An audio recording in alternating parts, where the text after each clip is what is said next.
සුබදාස ක්‍රීඩා පිටියේ විශේෂයෙන්ම සිල්වර් ටංක් සහ බතරමුල්ල කණ්ඩායම අතර තරගයක් දැන් සුළු මොහොතකට පෙර නිමාව දුටුවා. ඒ අනුව බතරමුල්ල කණ්ඩායම ගෝල 1-0ක් ලෙස සිල්වර් ටංක් කණ්ඩායම පරාජයට පත් කරා. විශේෂයෙන්ම මීට පෙර තරග දෙකකදී සිල්වර් ටංක් කණ්ඩායම එක් තරගයක් ජයග්‍රහණය කරා.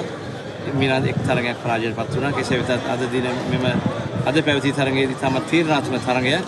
ඉතින් එහිදී ඔවුන්ට පරාජයට පත්වීමට සිදු වුණා. කෙසේ වෙතත් ඔවුන් මේ තරගාවලිය පුරාට ඉතාමත්ම දක්ෂ ක්‍රීඩකයන් ක්‍රීඩා විලාසය දැක්කම අපිට ඉතාමත් සන්තෝෂයි. ඉතින් ඒ පිළිබඳව අපගේ පොඩි දැනගැනීම සඳහා මා එහි නායක ෆසීඩ්ඩීන් මහතා මා සමග සිටිනවා. ඉතින් ඒ පිළිබඳව පොඩි විස්තරයක් ඔහුගෙන් අපි දැනගමු. මම ඉස්සෙල්ලාම ස්ටේඩියම් දෙන්නේ සමුදාය මණ්ඩලය. මේ වගේ ෆුට්බෝල් ලංකාවේ නැති වෙන කාලේ පිළිගෙන යනවා. ඒ කාලේ මේ වගේ පාත්‍රන කාලේ ටූර්නමන්ට් එක පාත්‍රන යන එක සෑහෙන මාංශ වෙන ඇත්තටම හරි සතුටුයි. මේ වගේ ටූර්නමන්ට් අපි බලාපොරොත්තු වෙන ඊට වඩා මේගොල්ලෝ තව ටූර්නමන්ට් කරයි. බොහොම ස්තුතියි ෆසීඩ්ඩීන් සිල්වර් ටංක් කණ්ඩායමේ නායකයාට. ඉතින් අපි ඉදිරියට තමන්ගේ ක්‍රීඩා කටයුතු කිරීම සඳහා ඔබට වාසනාව ධෛර්ය ශක්තිය ලැබේවා කියලා අපි ප්‍රාර්ථනා කරනවා. ස්තුතියි.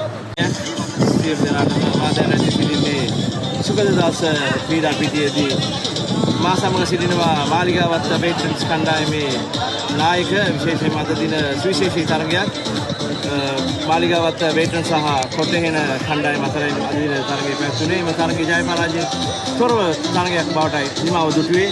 ඉතින් කෙසේ වෙතත් ඔවුන්ට හොඳ අවස්ථාවක් තිබුණා අවසන් පූර්ව තරගයට සුදුසුකම් ලැබීම සඳහා. කෙසේ වෙතත් ඔහුගේ අවාසනාව කොට්ටේන වේට්‍රන්ස් කණ්ඩායමේ වාසනාව ඒ අනුව ඔවුන්ට අවසන් පූර්ව තරගයේ සඳහා සුදුසුකම් ලැබීමේ වාරය අහිමි වුණා. ඉතින් මා සමග සිටිනවා මාලිගාවත් කණ්ඩායමේ නායක විශේෂයෙන්ම අජුවත් අපගේ සහෝදර ක්‍රීඩකයා. ඉතින් අය අපගේ මේ තරගාවලිය පිළිබඳව පොඩි කෙටි හැඳින්වීමක් ඔවුන් තුළ විශේෂයෙන්ම සඳහන් කරන්න තියෙනවා. ඉතින් ඒ නිසා තමයි මම අවස්ථාව ඔවුන්ට ලබා දුන්නේ. ඉතින් අපි ගැන අහමු ඒ විස්තර ටික. අත වශයෙන්ම ප්‍රථමයෙන්ම මම ස්තුතිවන්ත වෙනවා මේ තරගමාලාව ඕගනයිස් කරපු සියලු දෙනා මැනේජ්මන්ට් එකට, අති ගොල්ලන් මාන්ෂු සියලු දෙනාට. ඇත්තටම හොඳ ටෝර්නමන්ට් එකක්. අන්ෆෝචුනේට්ලි අපිට දෙවන වටේට සුදුසුකම් ලබා ගැනීමට හැකියාවක් ලැබුණේ නැහැ. මොකද අපිට හම්බුනේ ඉතාමත් හොඳම කණ්ඩායම් දෙකක්, සුපර්ස්ටාර් සහ වෙන කණ්ඩායම. ඒගොල්ලෝ හොඳට සෙල්ලම් කරා. අන්ෆෝචුනේට්ලි අපිට මේ තරගයේ හොඳට සෙල්ලම් කරත් අපිට ගෝල් ඔපචුනිටි කැපිටලයිස් කරගන්න බැරි වුණා. ඒ වගේම මේගොල්ලෝනුත් හොඳට සෙල්ලම් කරන හොඳ ප්ලේයර්ස්ලා ඉන්න කණ්ඩායම. all in the game අපි ජයපාද අපි පිළිගන්නවා. ඇත්තටම අපි සුබපතනවා කොටහේන කණ්ඩායමටත් ඒ වගේම සුදුසුකම් ලැබු සියලුම කණ්ඩායමටත් මාලිගාවත් යුත් කණ්ඩායම වෙනුවෙන් අපේ ක්‍රීඩකයනුත් මේ තරගමාලාවේ ඇත්තටම හොඳටම සෙල්ලම් කරා. අන්ෆෝචුනේට්ලි අපිට වෙනවට සුදුසුකම් ලබා ගන්න බැරි වුණා. නැවතත් මම ස්තුතිවන්ත වෙනවා මේ ඕගනයිසිං කවුන්සිල් එකට. බොහොම ස්තුතියි මාලිගාවත් වේට්‍රන්ස් කණ්ඩායමේ නායකතුමාට. අපගේ ඔබේ කෙටි හැඳින්වීම පිළිබඳව මා බුලට් නිවුස් එඩියන් ශුක්‍රී. බොහොම තරක් සියලු දෙනාටම මා දැන් රැඳී සිටින්නේ සුගතදාස ජාත්‍යන්තර මාපන්දු ක්‍රීඩා පිටියේ. මා සමග සිටින කොටේන එක්ස්ප්‍රස් කණ්ඩායමේ නායක, ඒ වගේම ශ්‍රී ලංකා යුද හමුදාවේ නායක, ඒ වගේම ජාතික පාපන්දු කණ්ඩායම නියෝජනය කරපු විශිෂ්ට ක්‍රීඩකයෙක් ප්‍රවීණේ, ඒ වගේම පුහුණුකරුවෙක්. ඉතින් MM ඉසඩී ඉතින් කොටේන එක්ස්ප්‍රස් කණ්ඩායම ඔවුන්ගේ තුන්වන තරගයේ විශේෂයෙන්ම ඉතාමත්ම තීරණාත්මක තරගයක්. මන්ද මාලිගාවත් වේට්‍රන්ස් සහ කොටේන එක්ස්ප්‍රස් කණ්ඩායම අතර තරගයේ දිනන කණ්ඩායමට තමයි අවසන් පූර්ව තරගයට සුදුසුකම් ලැබීමේ හැකියාව තිබුණේ. කෙසේ වෙතත් මේ කණ්ඩායම් දෙකම ජය පරාජයෙන් තොරව තරගයක් බවට පත් වුණේ. අනුව ඔවුන්ගේ ශුද්ධ ඔවුන්ගේ ලකුණු ප්‍රසාද ලකුණු අනුව කොටේන වේට්‍රන්ස් කණ්ඩායම අවසන් පූර්ව තරගය සඳහා සුදුසුකම් ලබනවා. කෙසේ මා සමග සිටින ප්‍රවීණ ක්‍රීඩක MM ඉසඩී. ඉතින් මේ තරගාවලිය පිළිබඳව ඔහුගෙන් අපි විමසලා බලමු. අත්තම කියන තරගාවලියක් ඉස්ටර්න් පොයින්ට් ඕපන් ටූර්නමන්ට් එක. මේ වගේ ඉදිරියටත් හොඳ තරග තියන්න ඕනේ. මේ වගේ අපි වගේ ප්‍රවීණයන්ට ගියාට පස්සේ සෙල්ලම් කිරීමට හැකියාවක් ලැබෙන මේ ටූර්නමන්ට් එක. අනිත් ඒ තමයි මේ ටූර්නමන්ට් එක අත් මැච් තුන්වෙනි මැච් එකේ ගැව්වේ. මාලිගාවත් හොඳ තරගයක් දුන්නා අපිට. අපි ඩ්‍රෝ එකට තමයි ගොඩක්ම try කරේ. මේ වෙන්නේ නැතුව හොඳ ටූර්නමන්ට් එකක් මේක.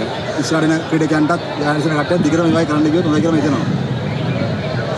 බොහොමත්ම ස්තුතියි ඔබ හදස් දැක්වේ එමෙන් ඉසරීන් මාලිගාත වෙටරන්ස් කණ්ඩායමේ නායක. ඉතින් අපිත් සුබ පතනවා උන්ට අවසාන පූර්ව තරගයේදී ජයග්‍රහණය ලබාගෙන අවසන් මහා තරගයේදී ජයග්‍රහණය කරා යමු වෙන අවස්ථාව උදා වේවා කියලා ප්‍රාර්ථනා කරනවා. මම ශුක්‍රි බුලට් නිවුස් වෙනුවෙන්.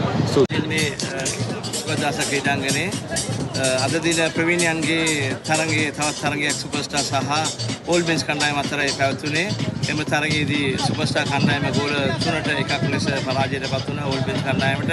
කෙසේ වෙතත් මොවුන් තමයි B කාණ්ඩයේ අපරාජිත කණ්ඩායම හැටියට අද දිනේ තරගයට පෙර තරඟ දෙකේදීම ජයග්‍රහණය කරමින් ප්‍රසාද ලකුණු 6ක් ලබාගෙන එම කාණ්ඩයේ විශිෂ්ටම ක්‍රීඩා කණ්ඩායම හැටියට තමයි ඔවුන් තාමත් රැඳී සිටින්නේ. තාමත් ඔවුන්ට ප්‍රසාද ලකුණු 6ක් තිබෙනවා. එක් තරගයක් පරාජයට පත් වුණොත් කෙසේ වෙතත් ඔවුන් අවසන් පූර්ව තරගය සඳහා දැනටමත් උසුම්සුකම් ලබා තිබෙනවා. මාත් සමග ඉන්නවා එහි නායක රොෂාන් පෙරේරා, ඉතාමත් ප්‍රවීණ දක්ෂ ක්‍රීඩකයෙක්.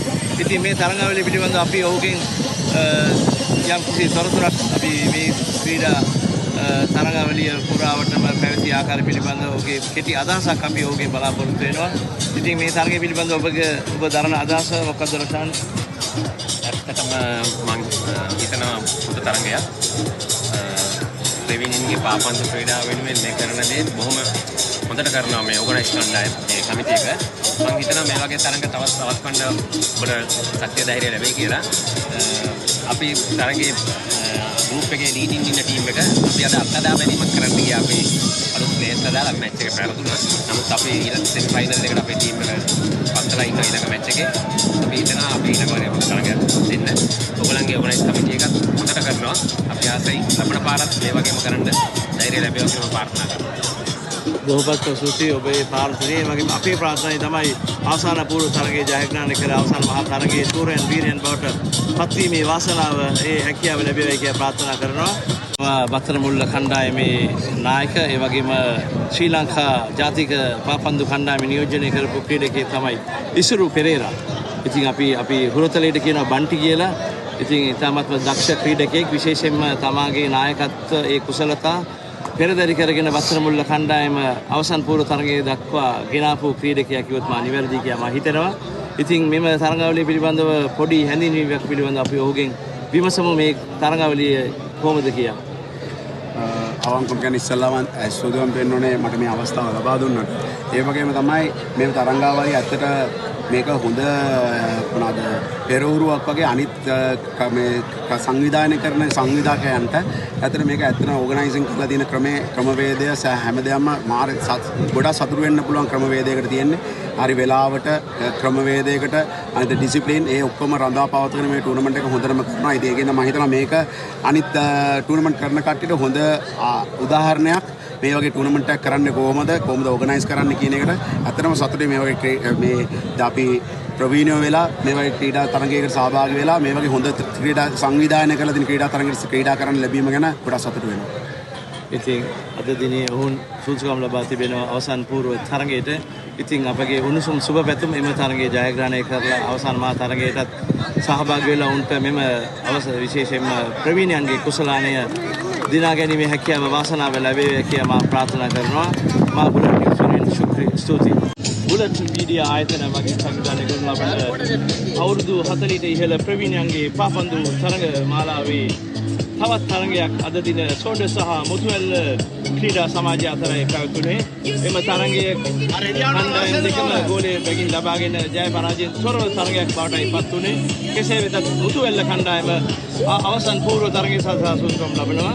කෙසේ වෙතත් අපගේ අවාසනාවන්ත ප්‍රවීණ කණ්ඩායමක් වුණත් සෝඩස් කණ්ඩායම තමන්ගේ අවසන් පූර්ව තරගයේ සඳහා සුදුසුකම් ලැබීමට අවකාශ ලැබුණේ නැහැ. ඉතින් මේ සම්බන්ධයෙන් අපි සෞන්ඩර්ස් කණ්ඩායමේ නායකයෙක් අපි මේ ක්‍රීඩා තරගාවලිය පිළිබඳව පොඩි හැඳින්වීමක් කෙරුවොත් එතනම මේ වගේ තරගාවලියක් සංවිධානය කරපු එක සංවිධායක මණ්ඩලයට ගොයමින් ස්තුතියි. අවුරුදු 40න් ඉහළ තරගාවලිය මේ වගේ සුගතදාස ක්‍රීඩාංගණයේ පවත්වලා නැහැ මම දැනුවත්. ඒ වගේම හොඳ ක්‍රීඩකයන්ට හොඳ අත්දැකීමක් මේ වගේ ජාත්‍යන්තර ක්‍රීඩා පිටියට ක්‍රීඩා කිරීම ලැබීම ගැන එකින්දා මේ වගේ ක්‍රීඩා තරඟ ඉදිරි අනාගතයේ කරන්න මේ සංවිධානය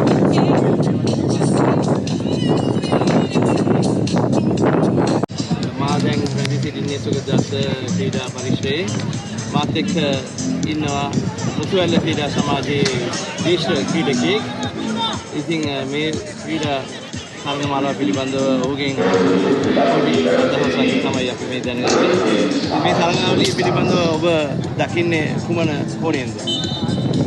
ඇත්තටම කියනවා නම් සන්තෝෂයි මේ වගේ ලෙජන්ඩ් මැච් over 40 මැච් එකක් තියෙන එක ඇත්තටම සන්තෝෂයි. මේ වගේ ග්‍රවුන්ඩ් එකක් ස්ටේඩියම් එක කියන්නේ මේ ඉන්ටර්නැෂනල් ග්‍රවුන්ඩ් එකේ over 40 මැච් එකක් මම හිතන්නේ ටූර්නමන්ට් එකක් තිබ්බ ප්‍රථම අවස්ථාවක කියලා හිතනවා.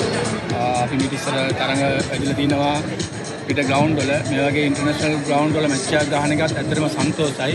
මේ වගේ ටූර්නමන්ට් එකක් ඕගනයිසින් කරපු ඕගනයිසින් එකටත් මම ස්තුති කරනවා. බොහොමත් ස්තුතියි අපේ අප සම්බන්ධයෙන් ඔබ දැක්වේ ප්‍රතිචාරයට.